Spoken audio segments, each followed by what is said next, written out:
what I like to do is, everyone knows I always kind of start off a little short story, but this is very brief, I promise you.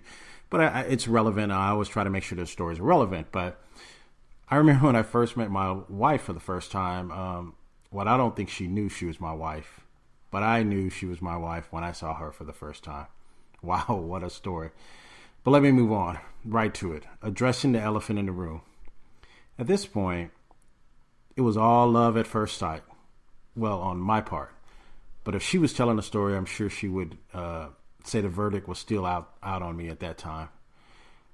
Once I passed that fact that I found her exact apartment after knocking on the door of two other strangers, I am thankful I found her apartment on the third try, because it was about 250 apartments in the entire complex.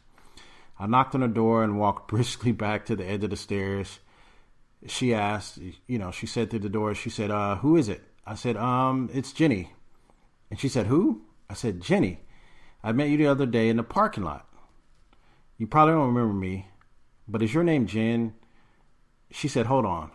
She comes back to the door about 2 minutes later and opened the door. She said, I kind of remember you. What do you want? I said, I went to your church this morning looking for you, but I didn't see you. She said, oh, I went to another service instead. She then told me to come in and have a seat. I told her, I said, oh, no, I would rather sit here on the edge of the stairs and not come in. She said, fine, let me put on some clothes and I will be right back. So I waited, about 5 minutes or so. And then she came back to the door and said, it's going to take me a bit longer to get ready, but you can just come in and have a seat. I reluctantly came in and sat on a couch. We're talking about addressing the elephant in the room. Coming up right after this short break. This podcast is brought to you by MyRetirementExit.com, home of the Retirement Readiness Report Card. All right, thank you for joining me back here on the My Retirement Exit podcast series. Earlier, just before the break, I was sharing with you about how I met my wife, and she had me come in and sit down on the couch. So she returned from the bedroom. Her hair was no longer, she had rollers in it, and she was looking even better than the first time I had saw her just a day prior. She said, so what is your name again? I said, it's Jenny. She said, oh, really? I asked her if her name was Jen. She said, well, yeah, my coworkers call me Jen, but you can call me Miss Jones until we get to know each other. I said, okay, I think that's neat. She said, what? I said, I think that's neat that your name is Jen Jones. She said, well, that's my name. She said, so I heard you say your name was Jimmy. And she said, so what's your last name? I said, well, see, that's where I think it's neat. She said, why is that? I said, well, my name is not Jimmy, it's Jenny. And she said, what? She said, well, that can't be. I said, well, why not? She said, well, that's a lady's name. She said, I invited you into my apartment because you said you went to my church, and we both have mutual friends in the apartment complex that introduced us from afar yesterday. And you begin your conversation with lying to me? I think I should ask you to leave right now. I said, whoa, no, wait. No, really, my name is Jenny, and in fact, my last name is Jones. She then stood up and she said, what? You need to leave right now. I have to ask you to leave. I said, no. I stood up. So then I took out my driver's license, and then she slowly sits down. After I handed it to her, she sits down on the couch. So then I sat down back on the couch. I figured it was okay if she sat down, I would sit down. And she says, oh my God, I can't believe this. I said, what's wrong? I said, that's why I think it's neat. She said it again, oh my God. Then we both said together in amazement as we addressed the elephant in the room, are we related? My wife Jen and I have been happily married for 21 years now, but unless we had never addressed the elephant in the room, I don't think we would have ever gotten here. If you stick around to sixth period or later in the podcast, I will tell you if Jen and I are actually related. That's a story. All right. So, working with clients over the years, I have learned even in the first meeting with them when I meet with them, sometimes even in the first 15 minutes, I always ask the elephant question, the super big, audacious questions, as soon as I hear a few red flags. Most clients seek me out. They find me, they look me up on Facebook or Twitter or my one of my websites, and they seek me out. They think I'm some kind of wizard, and they think I should be able to answer the following questions as soon as they ask me: can I retire? And I always say, though I put myself out there as a retirement professional and expert, I don't even know if you can retire. Only you can answer at this point. To help you find out, you only need 2 items. You don't need me to see if you can retire. You need me to assist you in your decisions, more of a coach or an advisor, making sure that you can, because you can't afford to make mistakes at this point. That's really the reason why you need me. But all you need is at least a piece of paper, and the second item you need is a pencil. That's all you need. Okay, so I did ask the following question: how much have you saved? This is when people come up and they approach me or they seek me out on my website or email.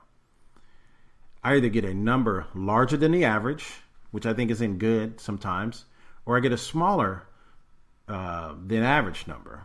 It's smaller than, I was like, wow, here's the average, but this is extremely small. Most people are always looking for a magic dollar amount, or an amount of money they should have saved by a certain time. Hey, here's my age. This is how much I have saved. Okay. Or they'll look for a magic number. Hey, I should be retiring at this age, or what age should I be retiring? Okay. And I always say that number will be different for everyone and will depend. I think there was a book out there that says, "What's your number?" I can't remember the title. It escapes me right now, but it's no one really knows their number. You have to put in the work. So let's start there. Sometimes I would just give them a worksheet to record the numbers down, put it down in black and white. One thing about numbers, as I've always shared in my accounting classes and workshops, is numbers just don't lie. If you add 6 plus 4, then it's going to equal 10 all day long. That's just how numbers work. Okay, so I have more people than I say, they say, wow, after putting the numbers down, they say, I may be short and I may not be able to retire. I say, well, that may or may not be true.